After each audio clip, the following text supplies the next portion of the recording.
नमस्कार दोस्तों, मेरा नाम है जितेंद्र कुमार और आपने देखना शुरू कर दिया है स्टडी सफर तक। दोस्तों, राहुल गांधी, जी हां, कांग्रेस के पूर्व राष्ट्रीय अध्यक्ष राहुल गांधी, लोकसभा में विपक्ष के नेता राहुल गांधी, उनके पटना पहुंचने से करीब 2 दिन पहले ही दिल्ली से लेकर के और बिहार के पटना तक की राजनीतिक माहौल के भीतर एक अलग सी उबाल आ गई है। राहुल गांधी के पटना पहुंचने से पहले ही भारतीय जनता पार्टी के नेता इतने ज्यादा घबरा गए हैं कि उन्होंने राहुल गांधी के पटना दौरे की पूरे कार्यक्रम को फॉलो अप करने का एक नया अभियान कहीं ना कहीं शुरू कर दिया। आखिर हम ऐसा क्यों कह रहे हैं कि राहुल गांधी से भारतीय जनता पार्टी डर गई है, जबकि बिहार के भीतर हम आप सभी जानते हैं इस तरह के तर्क दिया जाएगा कि मुख्यमंत्री नीतीश कुमार हैं, तो नीतीश कुमार के मुख्यमंत्री रहते हुए भारतीय जनता पार्टी किस तरीके से राहुल गांधी के पटना दौरे के कार्यक्रम को फॉलो अप कर सकती है या फिर फॉलो अप करने की साजिशें रच सकती है। ये बिल्कुल मैं आपसे सही बता रहा हूं, आपके मन में भी जिस तरह के तर्क आ रहे होंगे वह भी कहीं ना कहीं जायज हैं, लेकिन उन तमाम तर्कों के बावजूद भी हम आपको बताना चाहेंगे कि आखिर कैसे बीजेपी, भारतीय जनता पार्टी राहुल गांधी के बिहार पहुंचने से पहले ही घबरा चुकी है। बिहार की धरती, क्रांति की धरती पर राहुल गांधी के जाने से आखिर भारतीय जनता पार्टी के नेताओं को कौन सा डर सताने लगा है कि बिहार के भीतर नए नए राज्यपाल बने आरिफ मोहम्मद खान साहब राज्यपाल बनने के बाद पहली बार दिल्ली, देश की राजधानी के यानी देश की राजधानी दिल्ली के दौरे पे जाते हैं। वहीं बिहार की राजधानी पटना में राहुल गांधी के स्वागत में जो पोस्टर लगाए गए, जो बैनर लगाए गए, उसको पटना नगर निगम हटाता हुआ भी नजर आया। ये पूरी कहानी की शुरुआत हम आपसे करेंगे, इस पूरी कहानी के पीछे की पूरी राज खोल करके आपको हम बताएंगे। लेकिन सबसे पहले हम आपको बताना चाहेंगे कि पटना में राहुल गांधी के स्वागत के लिए, राहुल गांधी के कार्यक्रम के लिए जो पोस्टर और बैनर जो पटना के भीतर लगाए गए, उसको किस तरीके से नगर निगम के द्वारा हटाया जाता है कि वो आपने कई वीडियो उसके जारी हुए। पटना में 18 जनवरी को राहुल गांधी आएंगे, संविधान की बात करेंगे, संविधान की सुरक्षा की बात करनी है, कांग्रेस के कार्यकर्ताओं से वो संवाद करेंगे। लेकिन उससे पहले राहुल गांधी के स्वागत के लिए जो पोस्टर बैनर पटना में जगह जगह लगाए गए थे, और राहुल गांधी के पहुंचने से करीब 2 दिन पहले ही कांग्रेस के उन पोस्टरों को हटाया जा रहा है, नगर निगम की ओर से हटाया जा रहा है। नगर निगम इस तरह की बातें कह रहे हैं, नगर निगम की तरफ से इस तरह के तर्क दिए जा रहे हैं कि ये गलत तरीके से लगाए गए थे। लेकिन कहीं ना कहीं डर सीधा सीधा नजर आ रहा है भारतीय जनता पार्टी को, क्योंकि कई बार जो तर्क होते हैं आपके, वो कहीं ना कहीं आपके ऊपर भी सवालिया निशान लगा देते हैं। और सवाल ये उठा रहा है कि नगर निगम की कार्रवाई तो भारतीय जनता पार्टी कैसे दोषी? ये तमाम तार एक दूसरे से जुड़ते हुए नजर आएंगे। पटना के नगर निगम की जो मेयर होते हैं सीता साहू हैं। कौन है सीता साहू? भारतीय जनता पार्टी समर्थित मेयर हैं। भारतीय जनता पार्टी के समर्थन से, भारतीय जनता पार्टी के सहयोग से वो पटना के मेयर चुनी गई हैं। आप उसके तमाम सोशल मीडिया अकाउंट्स को चेक कर सकते हैं कि किस तरीके से वो नरेंद्र मोदी सरकार के मंत्री गिरिराज सिंह से लेकर के बाकी अन्य नेताओं को बधाई देते हुए नजर आते हैं। तो भाजपा समर्थित पटना के मेयर सीता साहू के नेतृत्व में पटना के नगर निगम कांग्रेस द्वारा राहुल गांधी के स्वागत के लिए लगाए गए, कांग्रेस द्वारा राहुल गांधी के कार्यक्रम के लिए लगाए गए पोस्टर और बैनर को हटाने का काम किया जा रहा है, वह भी राहुल गांधी के पटना धरती पर पहुंचने से करीब 2 दिन पहले से। यानी इस बात को और आगे अगर चल के देखिए तो नगर निगम किसके अधीन पटना में आता है? कौन से मंत्रालय नगर निगम को टैकल करता है? मंत्रालय जो टैकल करता है वो शहरी विकास मंत्रालय होता है। और आपको हम बता दें कि बिहार के भीतर शहरी विकास मंत्रालय भारतीय जनता पार्टी यानी बीजेपी के कोटे से मंत्री बने नितिन नवीन के पास, यानी नितिन नवीन बिहार के शहरी विकास मंत्री हैं। और आपको हम एक बात और बता दें कि भारतीय जनता पार्टी के युवा मोर्चा के भीतर अपने कैरियर को स्थापित करने वाले नितिन नवीन पार्टी के आला कमान के, खास तौर पे मैं फिर से आपको दोहरा करके बता रहा हूं कि पार्टी के आला कमान के, खास करके केंद्रीय गृह मंत्री अमित शाह के काफी करीबी माने जाते हैं।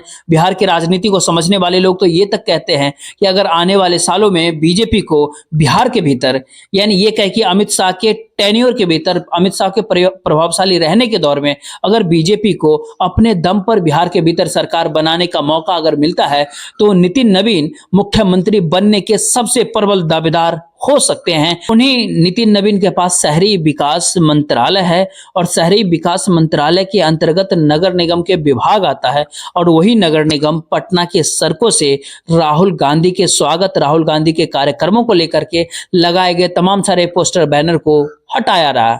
आखिर क्या है राहुल गांधी के कार्यक्रम, क्यों भारतीय जनता पार्टी राहुल गांधी के कार्यक्रम से डरे हुए हैं? अंबेडकर का बयान, आपको अमित शाह की बातें याद होगी, किस तरह के उस बयान को कांग्रेस ने एक बहुत बड़ा मुद्दा बनाया और किस तरीके से मारपीट की झड़प की खबरें आई, किस तरह के सीडीओ पे हंगामा हुआ, राहुल गांधी के खिलाफ एफआईआर दर्ज कराया गया। उस समय भी हम कई वीडियो बनाए थे कि संसद के भीतर की सीसीटीवी फुटेज क्यों नहीं रिलीज किया गया। उसी समय डॉक्टर भीमराव अंबेडकर द्वारा बनाया गया इस देश के संविधान की सुरक्षा करने के यानी एक महत्वपूर्ण कार्यक्रम में शामिल होने के लिए बिहार के पटना राहुल गांधी पहुंच रहे हैं। 18 जनवरी को पटना की धरती पर राहुल गांधी संविधान सुरक्षा सम्मेलन कार्यक्रम के भीतर हिस्सा लेंगे। जाहिर सी बात है कि भारतीय जनता पार्टी को, बीजेपी को ये कैसे हजम होगा कि संविधान की सुरक्षा की बहस, संविधान की सुरक्षा का महत्वपूर्ण सम्मेलन बिहार की, इस देश की क्रांति की धरती, बिहार की राजधानी पटना के भीतर हो और लोकसभा के भीतर विपक्ष के नेता, कांग्रेस के नेता राहुल गांधी उस बैठक को संबोधित करे, पूरे बिहार से आए हुए लोगों को संबोधित करे।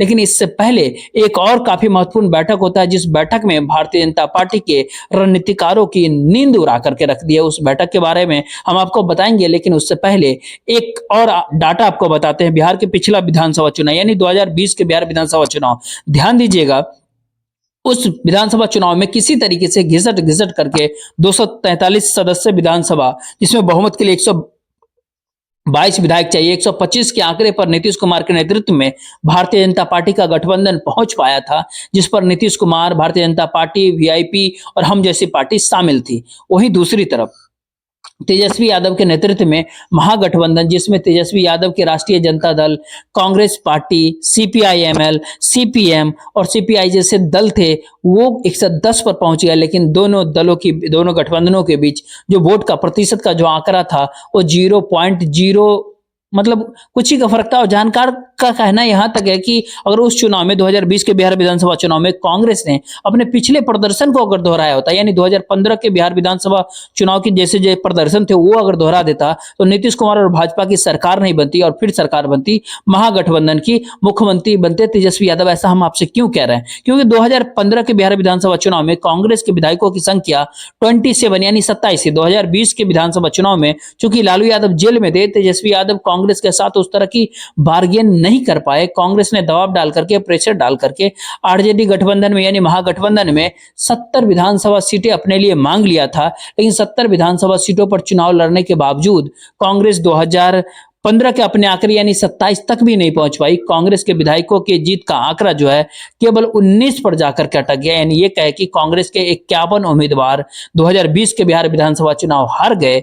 अगर कांग्रेस ने अपने पहले प्रदर्शन को अगर दोहराया होता तो निश्चित ही तौर पर तेजस्वी यादव बहुमत के काफी करीब होते, सरकार बनाने के काफी करीब होते। लेकिन इस बार 2024 के लोकसभा चुनाव में 99 सीट पर जीत हासिल करके भारतीय जनता पार्टी को 240 सीटों पर रोकने वाले नरेंद्र मोदी को अपने राजनीतिक करियर में पहली बार अल्पमत सरकार बनाने के लिए मजबूर करने वाले राहुल गांधी, विपक्ष के नेता राहुल गांधी बिहार को खोना नहीं चाहते, बिहार की सत्ता को खोना नहीं चाहते। और वो जब बिहार पहुंच रहे हैं, संविधान सुरक्षा की बात तो करेंगे, लेकिन उससे पहले ऐतिहासिक सदागत आश्रम में उन्होंने कांग्रेस के नेता और कार्यकर्ताओं की बैठक बुलाई गई है। बिहार के जिले जिले से कांग्रेस के नेताओं और कार्यकर्ताओं को बुलाया गया है। उस बैठक के भीतर राहुल गांधी भविष्य के रोड मैप पर चर्चा करेंगे।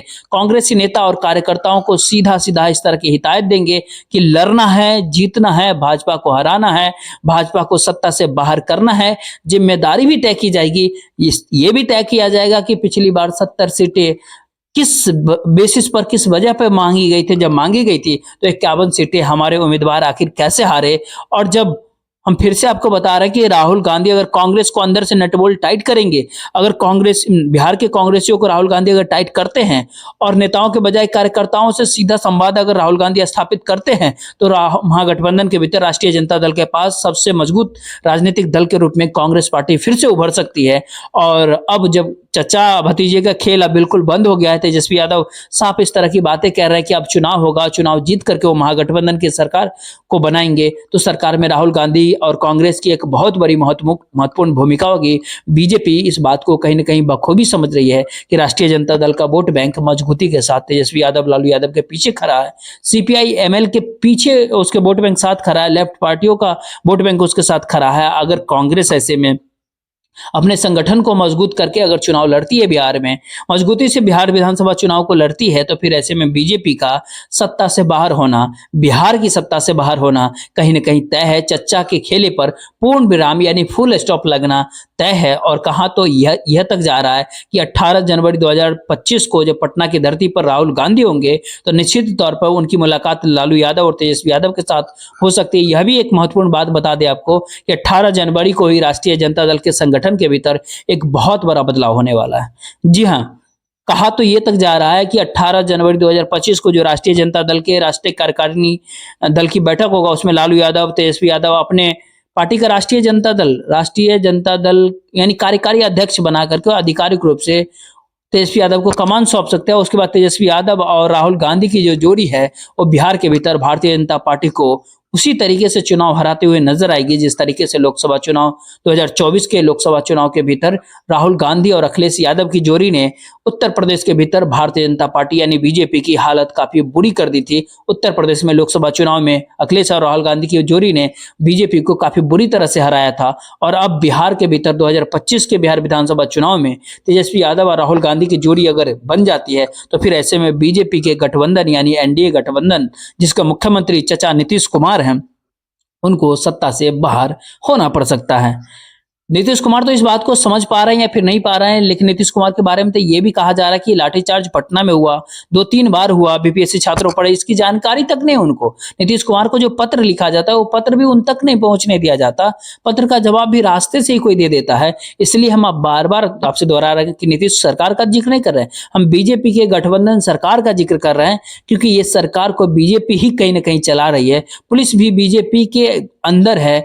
नीतीश कुमार को पता नहीं कि बीपीएससी छात्रों पर किस तरीके से, कब, कैसे, कहां, कितने लाठीचार्ज किए गए। गाहे बगाहे कई तरह की खबरें निकल करके सामने आती रही है नीतीश कुमार के बारे में। इसीलिए हमने आपको पहले ही कहा कि भारतीय जनता पार्टी यानी बीजेपी इस खतरे को बखूबी भांप चुकी है। और राहुल गांधी के इस रैली को, इस कार्यक्रम को, राहुल गांधी के इस सम्मेलन को, राहुल गांधी की इस बैठक को इसीलिए बीजेपी फ्लॉप करने के लिए जुट गई है, और क्योंकि इस खतरे को काफी पहले से ही उभाप चुकी है। लेकिन बिहार के लोगों को 18 जनवरी 2025 के दिन का इंतजार है। 18 जनवरी को महत्वपूर्ण दिन, मतलब ये कह सकते हैं कि लोकतंत्र में जनता के पास एक मजबूत विकल्प हमेशा होना चाहिए। अगर 18 जनवरी को सांगठनिक बदलाव होता है, राष्ट्रीय जनता दल में महत्वपूर्ण अगर बदलाव होता है, राहुल गांधी और कांग्रेसी नेता और कार्यकर्ताओं को सीधा सीधा पटना की धरती से स्पष्ट संदेश दे सकते हैं कि लड़ना होगा, जूझना होगा, जीतना होगा हर हाल में, हर कीमत में।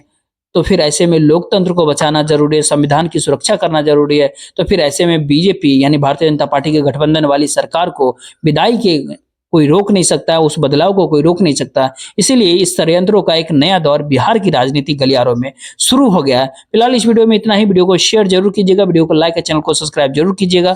जय हिंद, जय भारत।